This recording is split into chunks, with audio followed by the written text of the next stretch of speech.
first Flutterflow live stream, since forever. So I'm gonna be doing this together with my buddy Frank. Frank, what's up? How you doing? I'm doing well. Great to be here. Yeah. So glad you're doing all right. We always talk about Flutterflow on my channel every single time. So it's always Flutterflow and probably Bubble, and it's always Noco. So moving forward, we're gonna be teaching how to build stuffs, not just mobile apps, because I see there's a whole lot of things you can build with Noco these days. You can automate a whole lot, but our major tool is gonna be Flutterflow, and we're gonna be learning how to build so many things with Flutterflow. For recently, I saw someone launched a mobile app, a wristwatch app built with Flutterflow recently, and it really blew me away. So That's cool. it was really really awesome that a person is able to do that. So there's so many things that we can build on Flutterflow. But first, Frankie, what's your thoughts on Flutterflow? I think for anyone who wants to go into building applications as a founder or someone who wants to learn, I think Flutterflow is it, right? I think you can build beautiful applications both in mobile, in the web, and also as desktop, all without writing a single line of code. That last Uh, line always gets me. that statement, right? I think that statement can be really misleading sometimes. I'm Of learning how to course. write that currently because I was just tired of copying stuff from ChatGPT every single time, and it doesn't really work. So I really want to learn that, so I'm able to write majority of my custom functions myself. Or maybe probably I'll be able to understand completely what ChatGPT or the Flutterflow generator is giving me, because I've pasted so many times. I just like copy and paste, and I end up doing that like 100 times before it works, right? So I think I'm not very sure if it's true that you're not going to write a single line of code. Really, I'm not very sure. Maybe a bit. I think the deal is that you do more of, the feature with Flutterflow, where you Yeah, do more of drag and drops when it comes to the UI, right? So I think you do more of drag and drops and a little bit of writing codes. yeah. You're right. I think a place where you don't really have to write code a lot is the UI. I think the UI aspect of things, you can almost do everything with Flutterflow, except maybe you want to do things like a custom calendar. And even if you want to write code, Flutter has this popular dev that you can always go see stuff from and just dump it in your application, and it's maintained by someone else completely. So probably let's go ahead and share our screen. So, and if I'm going to share, I have this IDE that I installed locally. This is it an IDE Flutterflow application I installed recently, and it's really really good. I don't have to do so much with Flutterflow from their site anymore, so I just do everything locally, and I think it's super awesome. I think it's super awesome. How do you access Flutterflow yourself? All right. Okay. So I usually do everything from my browser. So most times Whoa. I just log onto my browser and access it. Wow. Yeah, I used to do everything on my browser before, but um, I stopped because of the reloading trouble. So every time I just get to Oh, reload, and it takes a whole lot of time to to reload, and I just have to stop doing that. Okay, so I'm wondering if you can see. So I'm watching the screen somewhere. I'm watching the screen here on my right. So I want to see if the sharing is working perfectly. okay.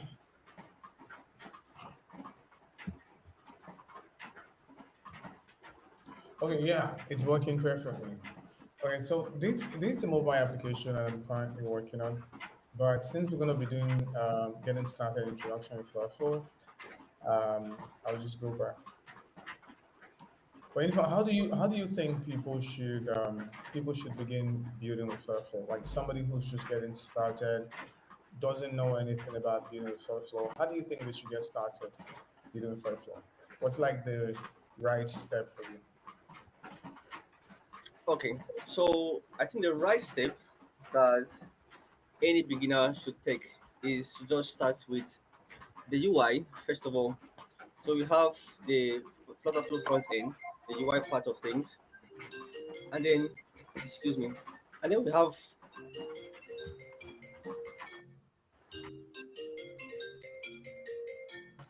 we have the Flutterflow UI side of things, right? And then Yeah. we have the back end. So I believe every beginner should start with the front end. You can start anyway, but with the front end is good. And one of the things that you can do to learn is to just to get a course from the Paul No Code website. You can find a course there, or you go onto YouTube and search Paul No Code. There are various courses on how to begin with Flutterflow. So I believe that is the best way any beginner can start to learn how to build with Flutterflow. Another thing is that learning how to build with Flutterflow can be pretty easy. It is not too complex. It's not too complex. So you can really access the flow when it comes to the Flutterflow site and all. So I think that's one of the best ways to learn how to build with Flutterflow as someone who is just starting out. Yeah, yeah, you're right. I think it's good learning how to build Flutterflow just like so, getting started with the UI. I think it's a cool thing to do. But I also think that you would only get started building with Flutterflow if you begin to do. I think that's the best way to learn how to build a Flutterflow. You would have to begin to build a Flutterflow using a project. If you don't have a project, it might be really difficult. It might be really difficult getting started building a Flutterflow if you don't have a project. So I think anyone who want to get started building a Flutterflow must begin to build with a project. Like have a project in your mind, think of something you intend to do, and then you begin to build it. Yeah, of course, take a course. I think that would be great. But if you're just going to be building randomly, I think it's going to take a long time before you are able to build with Salesforce. That's really what I think. Okay, so let's get started.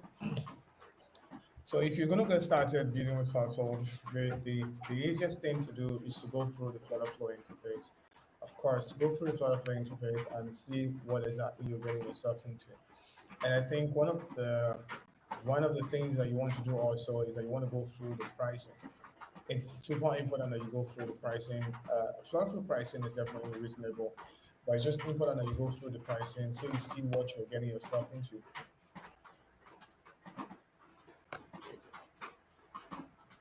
So you see what you're getting yourself into before you begin building, right?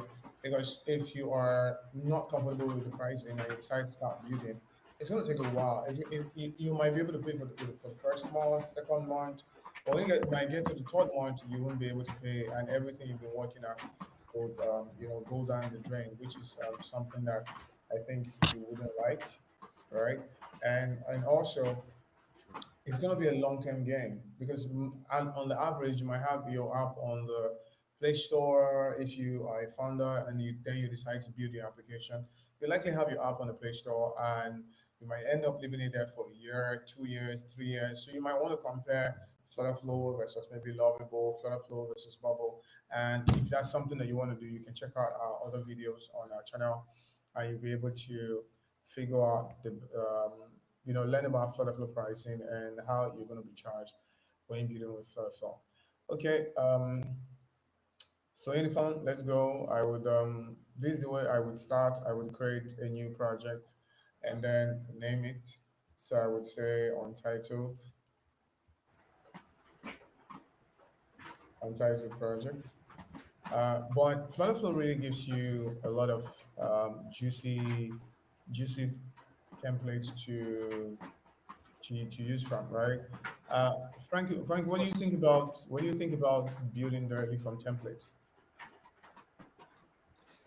I think it's really good, especially if you are looking to build your applications quickly, right? So it's an amazing way to build your applications faster because everything has been inbuilt starting from the UI, and then all you have to do is upload the back end and then you're done.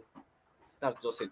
So I think it's pretty good for anyone looking to build apps as fast as possible. Templates are the go-to. Yeah, I don't use so much of template myself. I like to do majority of the things from the beginning because I, I just have this feeling that if I use a template, my app is going to be like another app, especially when the template is so good and lots of persons are buying it. So, for example, you have a template with 1,000 downloads.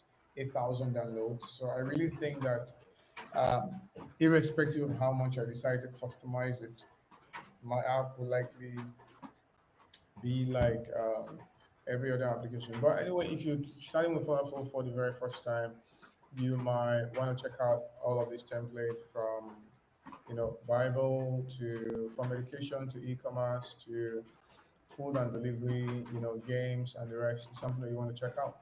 But for the sake of this video, we're not going to be using a template. We're just going to be building directly from scratch. That's what we're going to be doing on this video. Okay, so I'm going to start building.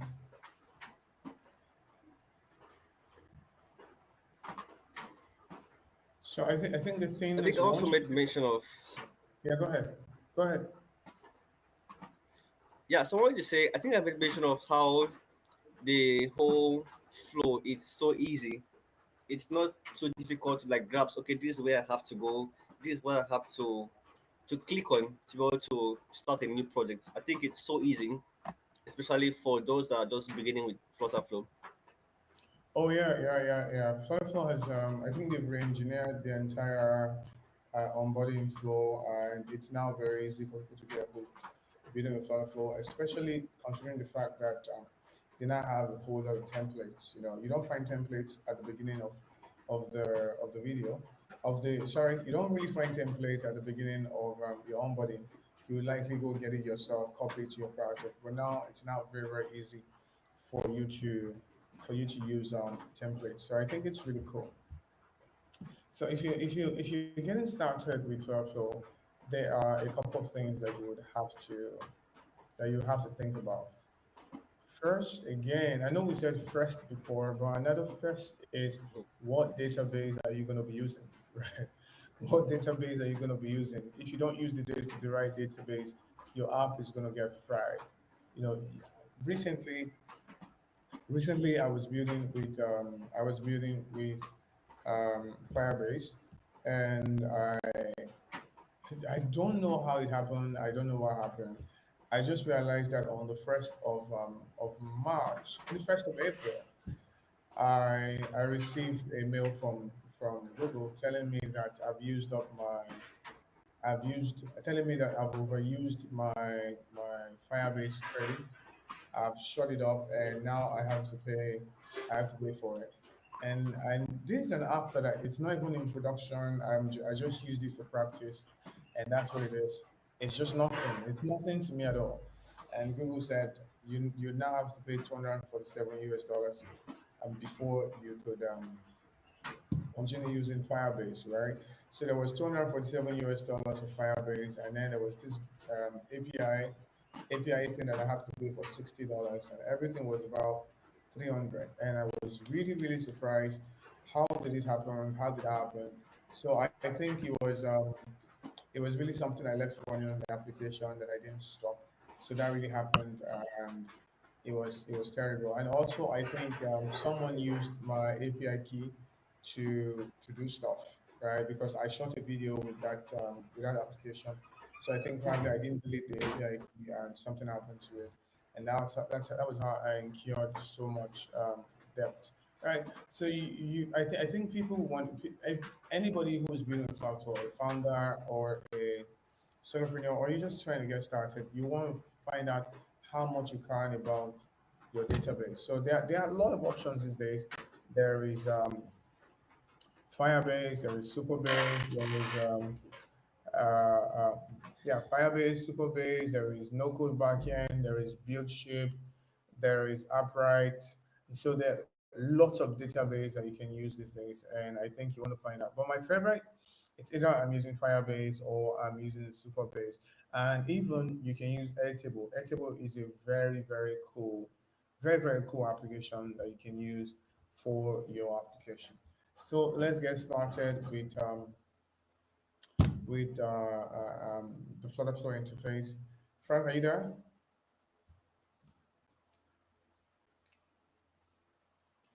Okay. So the Flutterflow interface in itself, it's a cool interface. Of course, you have things all over the place. Of course, neatly arranged though, but you have the top. You have the menus on the top. You have on the right hand side, and then you have on the left hand side the bottom of the things, nothing happened, but the middle is your canvas, and that's where all the magic happens, right? On the canvas. So if you are designing for the web, you'll definitely see something like this if you're going to be designing for the web, and you can always reduce it or you can increase it, right? If you're designing for tablets, you would always see something like this. But majority of the time in Flow, you're going to be designing for mobile screens, right? Since you're going to be designing for mobile screens, it's just only good that you leave your screen like this, right? So this will likely be the default, but if you want to switch from different screens, all you have to do is to go through the tab, right? That's all you have to do. And then also we have the brightness, the bright mode, dark mode. That's something that you have to think about also. And also you can set your canvas. This is the canvas space. You can determine how the canvas is supposed to look like. Frank, are you back? Okay, I think Frank is still coming along. So you can determine how the canvas is going to look like, and you can snap. You know, snapping is majorly just dragging and dropping stuff on the screen, right? So you can snap stuff on the screen, and everything just snap. You can snap stuff inside other components like that. But we'll talk about it as we go.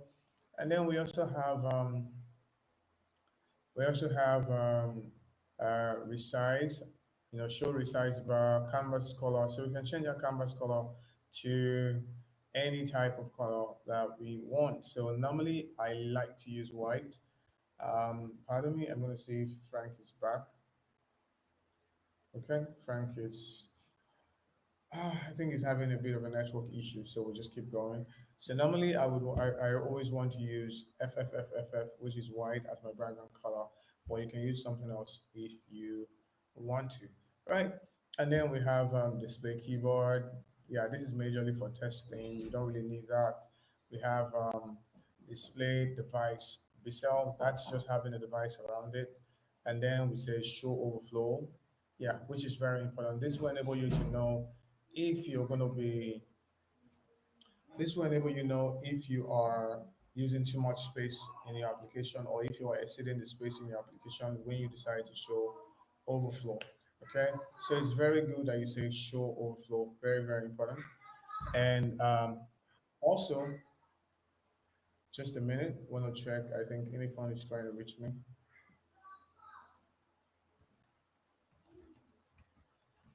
So I'm talking to him on Slack. He says, can you hear me? I can't hear you. So I'm telling him I'm not able to hear him. Okay, so I think it's the network. He can't really see my screen, but I think we're good on YouTube. So I'll be waiting for him to come back. Okay, so we have this screen, and we can always change the color of this particular screen that we're seeing right now. Right? We click on the home screen, we can change the primary background. Of course, you don't want to use all white. It's not very good design principle. So you want to use something a bit. white, but not all white, right? But there, of course, there are some scenarios that you want to use white, and it's definitely awesome. You just want to pick what works for you, right? So when we have what, that's just what we have on this top here. Of course, you have this resize button where you can resize it. You can make it big on the screen, or you can make the canvas really small, which is awesome. And then also we have this AI. We have this moving to the top, right? Moving to the top part of it. We have this AI part of it where we can create a couple of things. We can create new pages, new components, sketch the component, page autocomplete. So majorly, the way the page autocomplete works is that you would okay, Inifon, so Riverside is saying that you have Riverside open on other tabs, so you have to close all of them and just have one open.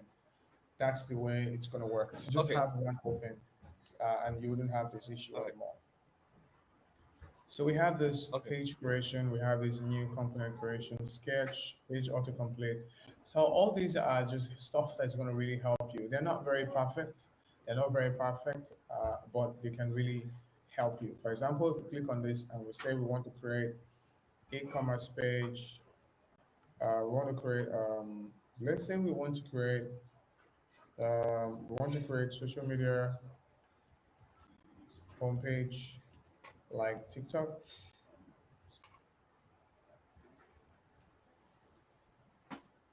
right? So I think so this is just gonna try to generate something that looks like what I want, but you will likely have to, fix it. So one thing about AI is that what AI does not care about feelings, does not really care about what you're thinking, how you're thinking it. It just push everything in there from the data points that it has on the internet and just dump it on your page. So it's very good that you research what you want to do and research it very well um, before designing. But AI is definitely going to give you something, but it might not be what you think. And then on this top part here, you have project history. This is really going to help you because when you're designing stuff, you're making a whole lot of changes. You're doing Control C, Control B, Control C. You're making a whole lot of changes, and there are some times where you make a change and you're not very comfortable with that change anymore. You have to revert. So that's what this version control does for you. And this is majorly project documentation. It's good if you're working with your team or um, you just want to be able to keep tab with stuff. So our page generator is ready, and this is what it generated for me. So it says, I told it to generate a social media homepage like TikTok. And this is what you have, Frank. So this is what we I have. think So I'm I just, think whatever you prompt is what it's going to give to you. So if you're going to use this, you must give it extra details so that it gives you what you want. yeah, yeah, yeah. But I really don't think I like it. I think I prefer doing stuff myself. This is just video slapping it all around, but it's cool anyway. I mean, for the sake of everything, it's cool. Okay, so we have this enhancement. So Flutterflow has a way of giving you suggestions, things that you have to do in your application in order to improve it. So if you've done anything wrong, it's definitely going to tell you you need to make some adjustments right here. Why these are bugs. These are issues wrong with your application. There was one day I worked on the application before going to bed, and I woke up and I saw 100 and something bugs on the application. In fact, I jumped up and started calling everybody I can. I said, "What's going on? What's going on?" And I then realized that I was working for a client at that time. It was the client who went to change and made so many changes. And after that day, I reached out to the client so angrily and I said, "Don't you ever make a change on my project without telling me again." And I didn't fix it. I didn't bother to fix it. I just reverted back to the last update before I went to bed, and that just cleared everything. I didn't bother fixing it. and that was courtesy of this version control itself, right? And then we have branching. I'm pretty sure we'll talk about that later. It's very similar to version control, but it's majorly version control with so many source, right? Just allow you to save different versions at different points, work on a different version, and then you can match them together. That's what it does. Okay. So let's leave this part of things. I think as you use Flutterflow, you figure that out, those out yourself. Okay. Frankly, let's build up a homepage. Let's build out a homepage together, and hopefully we'll be able to teach Flutterflow by building, because I think that's the only way we can learn Flutterflow. Um, so, how do you like to start your homepage, with a column or with a container? Okay, so I figured out that out. So most times I just use a column. I go with a column. Okay, okay. So I like to start with a container. Well, yeah, with a container many times because I don't really want to have width problem. So I don't really want to have height problem, Okay. because once I click on this container now and I set it to 100%, the chances of having width boards is going to be very, very slim. But for a container has boundless width, it's boundless height. So it can keep on spreading for a very long time without me even knowing. So if this was a, sorry, that's a container, sorry, I mean meant a column. If this was a column, of course it fills everywhere, and the only control that I have over this column is the main axis. If I wanted to fill the main axis or not fill the main axis. That's the only thing that I have. That's the only control I have. But mainly also, if I'm going to be using components, if I'm going to be stocking components inside the homepage, then I like to use the column because I don't really need that type of control anymore, right? Yep. Okay. What is saying? How do you get jobs on this tool? So how do you get jobs on this tool? You majorly just show that you can use the tool, and that's how you begin to get a job. You just try to use the tool, show to everybody that you're able to use the tool, and you'll likely have a job. So actually, thank you very much for watching. Really appreciate. So I'm gonna go back to my column, and I'm gonna go back to my container, make it 100%, and I'll get my width all around. So I want to build something. I want to build a. Finally, I think I would like to build an onboarding page. So that's Let's majorly do it. what a container is. So the reason why you have a container is because why I'm using a container is because I can style it the way I want to. I can add things like a border. I can add a color. I can determine the height. Most importantly, that's the reason why you use a container, because you can determine the height, and you can really, you have control over the properties, so much control. I think container should be the component with the most control. So if you're wondering what component is, all these are components. It's just, bits and bits and bits of code that you add to your application that makes things work, right? In fact, I think one of the next thing I want to work on, like personal project I want to work on. I want to work on a timer for skipping. So I skip every morning, and the current timer that I'm using is for boxing. So I want to create something that help me to save my time out, that help me follow up when I skip in the morning. Okay, so we have this guy right here, and then what I want to do is to add a page view. Let's see what's going to happen. So we have a page view right here. So what a page view does is that it allows you to have multi-page in one screen. That's what a page view does. You just have multi-pages in one screen, and you're able to scroll through those screens, just like so, right? So we have page view one, page view two, page view three, and in or inside this page view, I'm going to let's just add a container so we know the difference.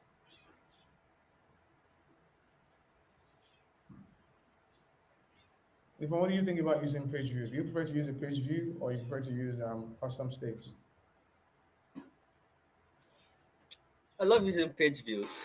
I just I think it makes say you have multiple screens, like especially on the onboarding, or an example is if you're using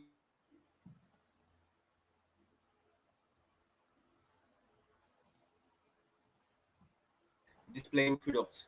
I think page view is the best. Yeah, yeah, I think so too. I think so too. There was this application we worked on together. Let me grab. Remember, right? I reached out to Dan on Twitter, and I was telling him, how do I do this that TikTok type of scroll, where you scroll and then it stops, right? It doesn't keep going like a list. You just scroll and then it stops. And he just recommended, you should use page view. With page view, you are able to scroll 100% of the screen, and that's all. So I think I also like page view because it just takes 100% of the screen and then it stops. So meanwhile, I'm going to be running the application on my local simulator while we're building. I'm doing so using S code. You know, you'll find that in Flutterflow, or probably would answer this in our subsequent videos, right? So I did put a container here just to be able to figure out which of the page view I'm working on. That's why I put a container here. So I'll delete this first container and I'm going to add an image.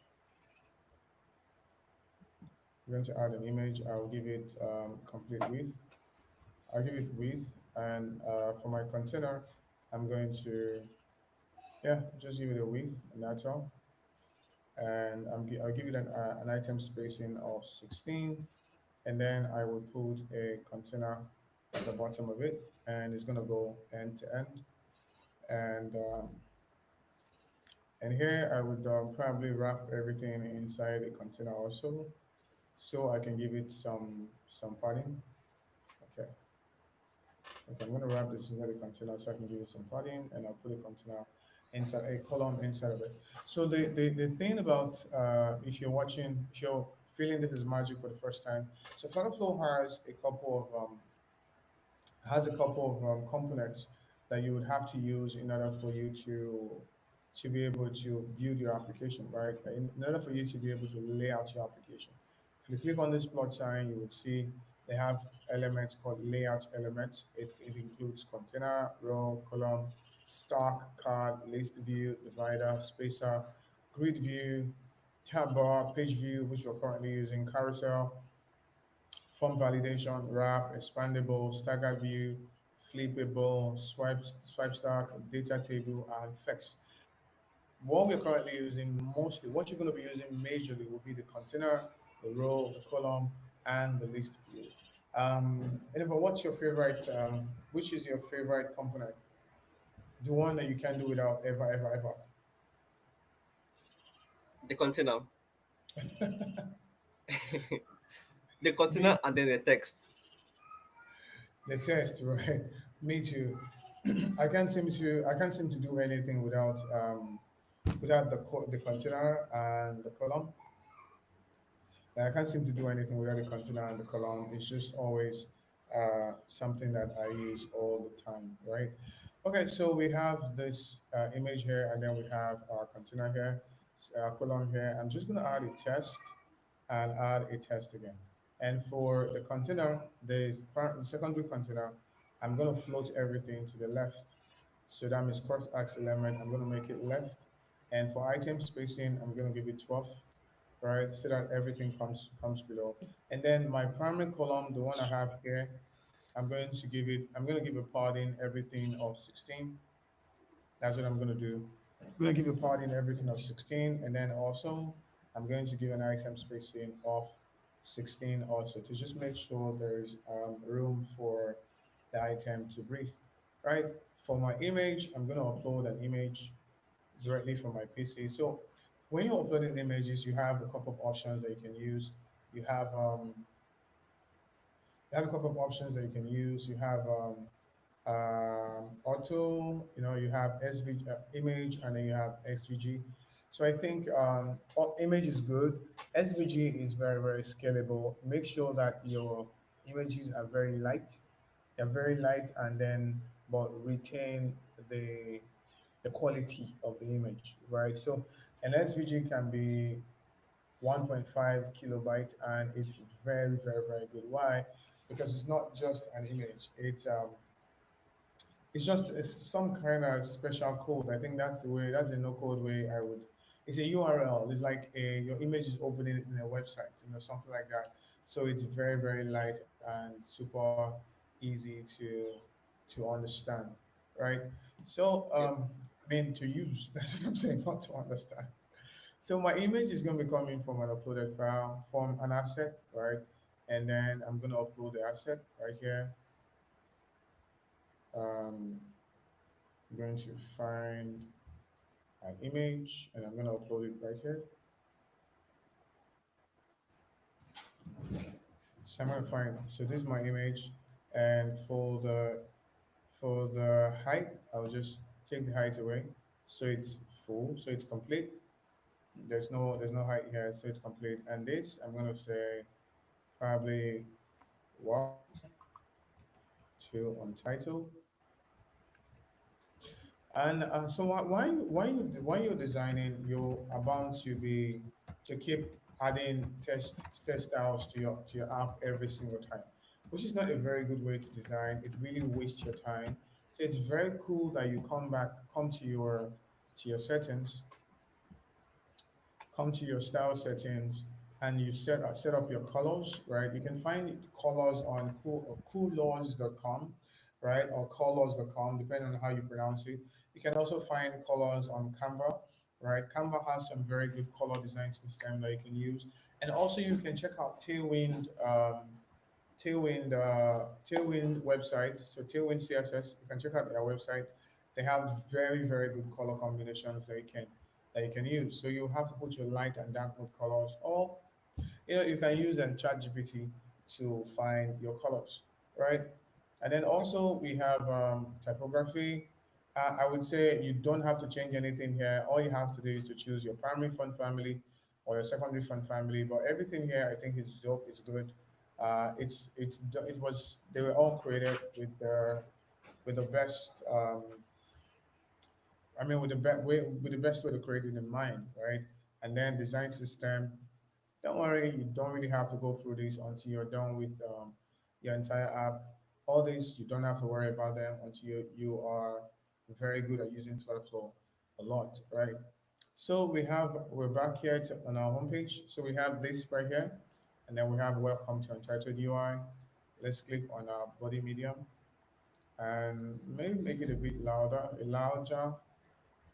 Let's say larger a bit, and then I'm going to tune down the weight a bit. Frank, what do you think about this size? Do you think it should be larger? Whoa, Let's go for 36. 36, Display display small. small, Yep. but with a smaller font, right? With a Yeah. more less weighty font. Okay. And then we're probably going to say welcome to on ending design experience. Okay. We have for you in this app. Okay, there's something about test, right? When you are using test and it's sometimes it has the ability to overflow, just keep on going on a straight line without you knowing. So the reason why this test is not going on a straight line is majorly because this is set to default expansion already.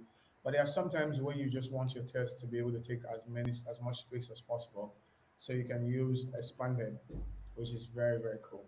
Right? So now if you are using this as a if you're using this as an onboarding page, there's a likelihood that you want people to know that they should scroll.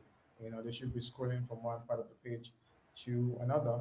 So the way you can Yep. do that is to add a row. So there's there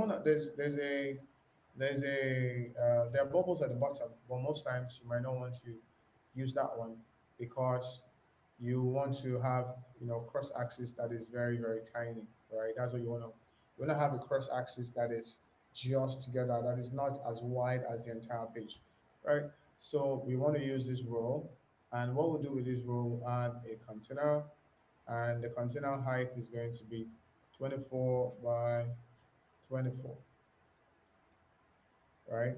And we'll just make the radius very high so that it's all rounded. And then we would add fill color to it. So probably add one of the color on the page, probably the color of the shoe or the color of the chair. Anything that really works, we'll just add it there. And so probably add a tertiary, maybe stay too big, so we do like 16 by 16, right? And then I'll duplicate this, and add a row to it. Item spacing, make it 12. Okay, that's too much, make it 6. And this other one, I'm gonna make it smaller, so 12 by 12, and make it a bit smaller, 12 by 12. So I'm just making it smaller so that people would know what exactly, which page is which page, right? Maybe 12 is too tiny. Let's try 14 by 14. 14 by 14. So I'm going to give it another color with the accent color. So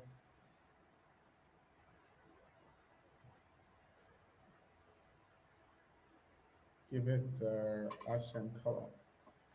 Okay, so what I'm just doing here is just to make sure that users understand that they should swipe to the other page. I don't want to use this default swipe that we have here, but I just want them to swipe to the other page. And also on my container, if I don't want this to take the entire height of the container, I just simply remove the height, right? I simply remove the height, and I will allow this to probably expand and remove the height. But since we're building now, we just leave the height in there of the page so we don't have so much errors. So you don't have to always design with the height when you're building with the container. You can just allow the container take the height of the children below, right? And so we'll go to our page Yep. view, we'll go to our page view straight up, and then we would disable show indicator. So the indicator is gone now. And what's advisable that you do here is that you add a button, especially if you are trying to create something that a page that the customers can do without. Like you don't want them to swipe, you want them to consciously click on those pages. So we'll have to, create a button in there. And how do we create a button? It's simply by adding a row. You don't have to create a button always by adding a row to it. Okay. Oh, thank you. Anyone, feel free to chip in, please. Feel free to chip in. You don't have to chat me on Slack. Okay. Just feel So free to chip in. Go ahead. Go ahead, Uniform. okay. So this is just for other builders and if you're a beginner. I think it's always best to name your elements. Yeah, because it helps you to identify what you're building faster. And also, if you have to go back to okay, where did I put this? You wouldn't find it too difficult to know the hierarchy of things. Yeah, you're right. You're right, Uniform. You're right. When you don't name stuff, you get to find it all the time, right? And I think the easiest way to name stuff is to name it what they do, right? Name it based on what that particular component is going to be doing for you. So that's how you would name it. Okay, so we'll go to Absolutely. button. We have one button. So the way I create buttons really fast is I style the button and I do the opposite. I duplicate it and just do the opposite. So normally one will have a background and the other would have no background with a border. So that's how I fix my button. I'll just make it expanded, and I will create, I would say probably skip, or I would say next, something like so, and add a border width of say 12 to it, and make it a label. Okay, probably. Okay, let's use the same white.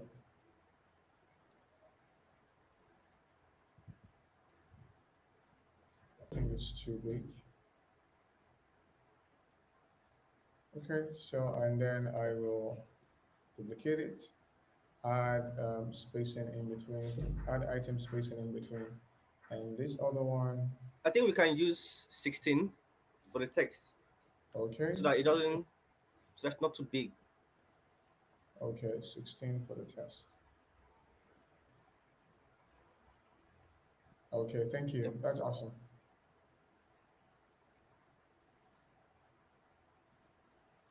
Okay, so for this one, I will just remove the remove the primary color, make it transparent, so it's gone, and then I will add a border width of one, or probably if I'm not going to use a border, I can use a shadow, but I just use a border color of one, and then I would swap the test color and make it the primary color, and that's all I'll do.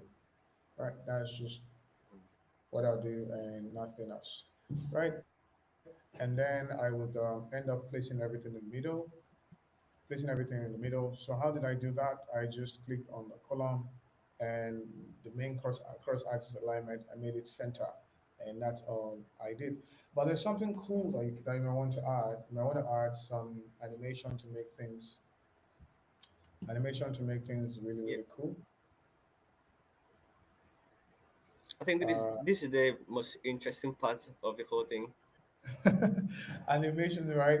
So I've worked with some people who just hate it when things are really really boring. Things can be so boring at times, and people don't just want to associate themselves with something that's really really boring. For example, this was something I created before, and this is how the animation comes together. So this is just how it comes together. So people don't like things that are so boring. They just be like, so I think the normal way they say it is they just say things like movement. I need movement. I need things to be moving all around the place. So if this is your first time designing with Flutterflow, you're better off um, you're better off leaving things as straight as possible.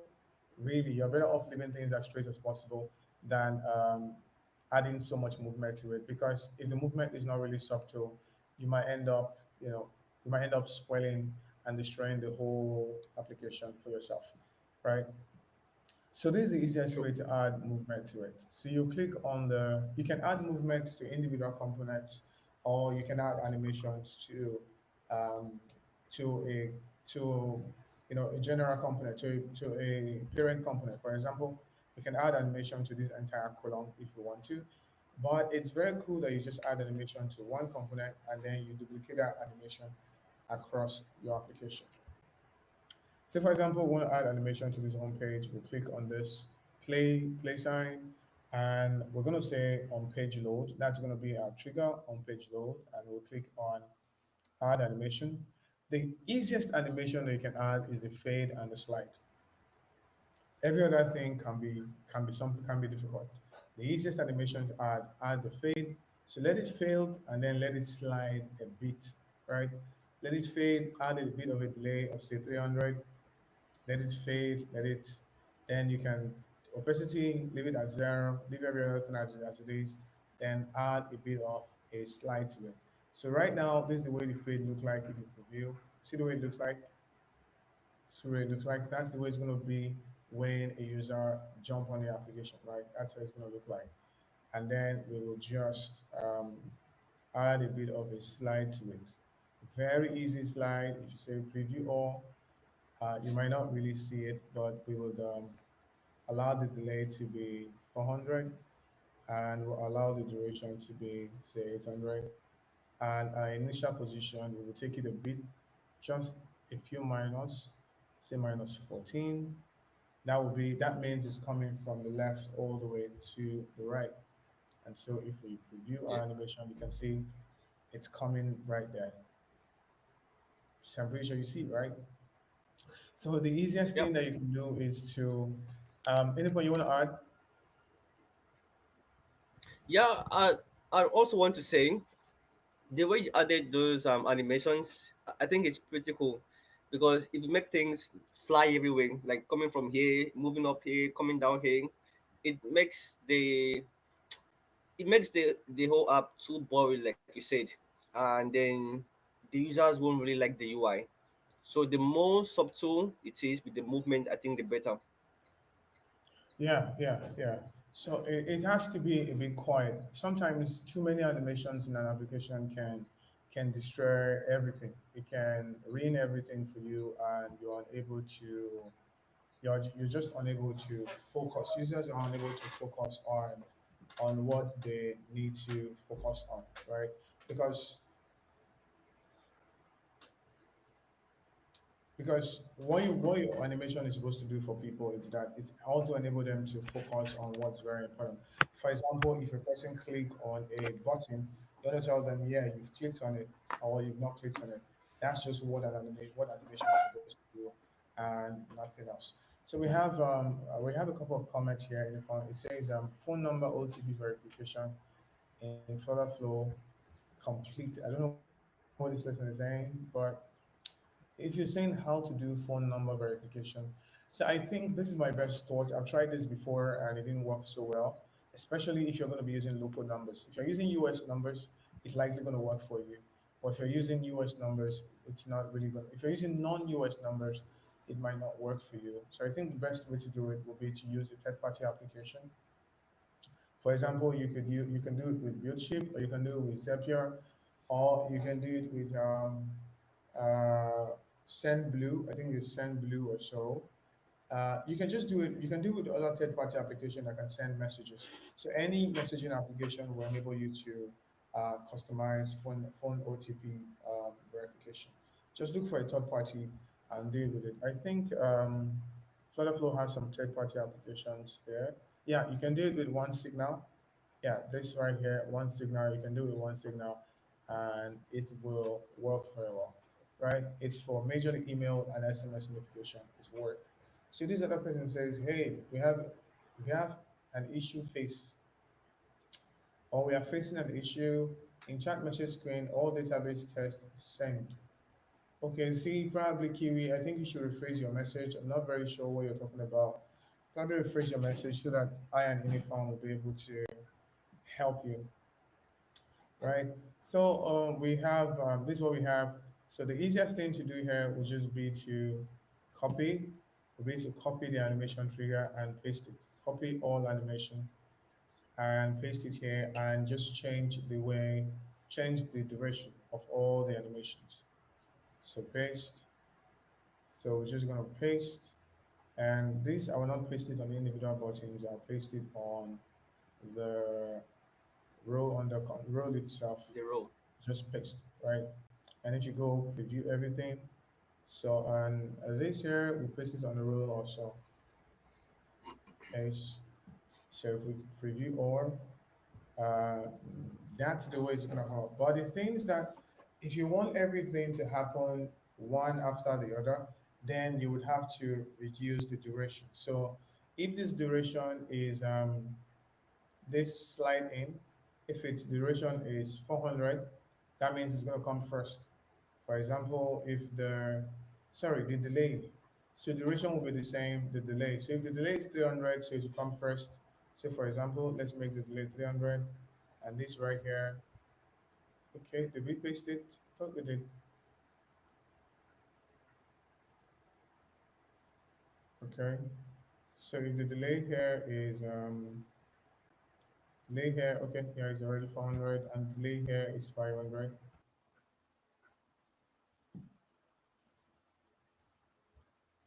500. So this is what will happen.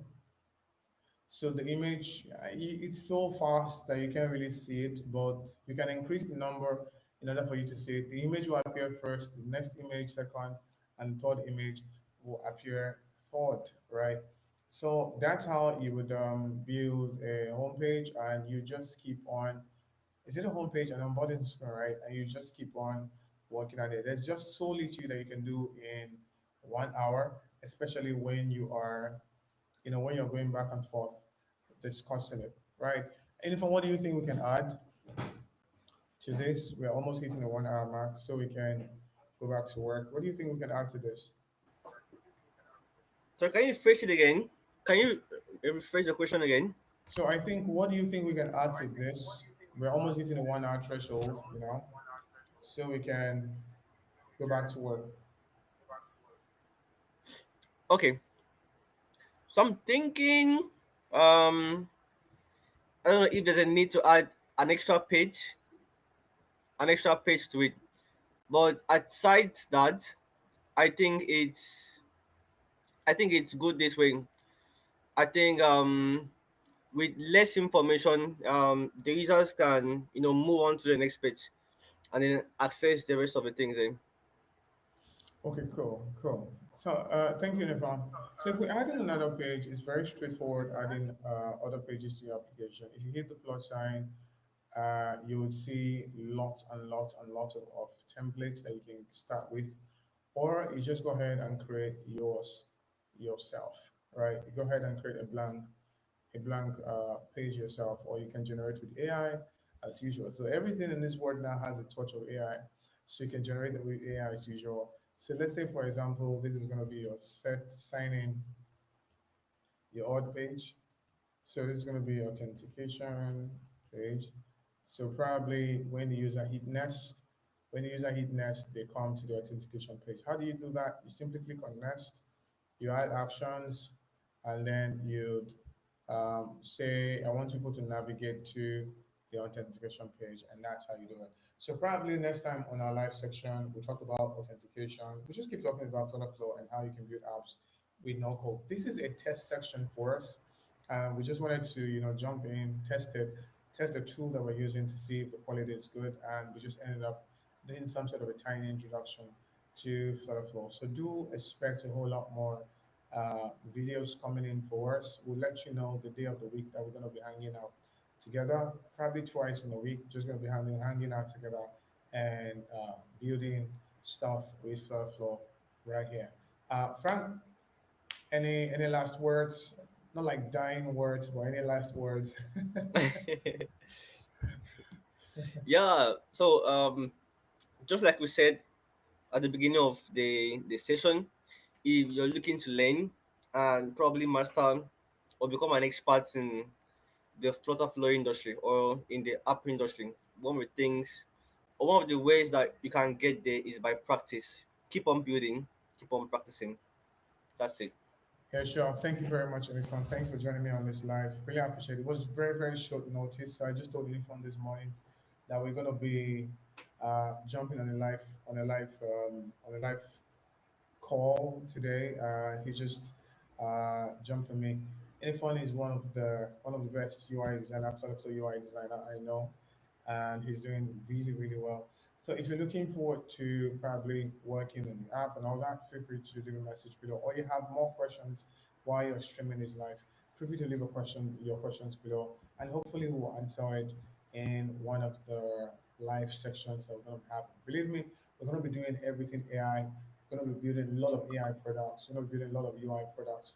And we're going to be showing you cheat codes on how you can build as fast as possible with Airflow. And I think on top of it is that we're going to be launching a lot of templates, and we're going to be giving out for free. So if you are new to this channel, feel free to subscribe, and you will get access to majority of our templates and also our community. Thank you very much for watching. I'll see you in a different live section entirely. Bye. Bye, guys.